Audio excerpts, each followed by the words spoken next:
Mike, some say you have the best job in the NHL with being the escort for the greatest trophy of all time. Well, it's definitely the greatest trophy in sports, but I don't know if it's the greatest job in sports. I think the greatest job is getting to play for it. Okay. So any player that gets to play for it has got the best job in the world, I think. But you get to travel all the places with them. Would they get to hold for the whole day? Yep. Each player gets 1 day. As I explain to people, I only hang with winners. So they get to put drinks in there, or yeah. Usually it starts off with breakfast early in the morning, and usually beer or champagne by the end of the day. Oh my God! What am I allowed to do? Am I allowed to touch it? I mean, as a fan and everything like that, yes. Yeah, you're allowed to touch it. You're allowed to put your arms around it. You're allowed to kiss it. If you want to lift it, you got to go out and earn it. I can lift it. If you go out and earn it, as soon as you win it. Oh, so no lifting, no posing, no lifting, picking. yes. Okay, and no strip clubs for it. Nope. Okay. Those days are over.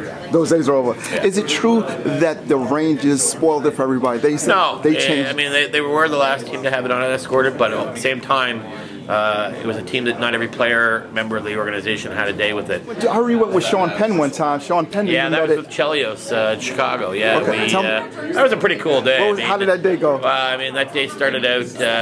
We started out having breakfast with the Cup at the hotel with Chelios and a few of his friends, John Cusack being one of them, and another guy by the name of Eddie Vedder, lead singer of Pearl Jam. Yeah. And then we headed into town, into the city, and we actually went to Eddie Vedder's concert. And before his concert, we were backstage, and there was Sean Penn hanging out. And then we were actually in a kind of sweet balcony with Sean Penn. And I remember Sean Penn, Chelios, the Cup, and me, and it was all right there. Can players get a chance to sleep with the Cup? Some do if they have the luxury of having it overnight.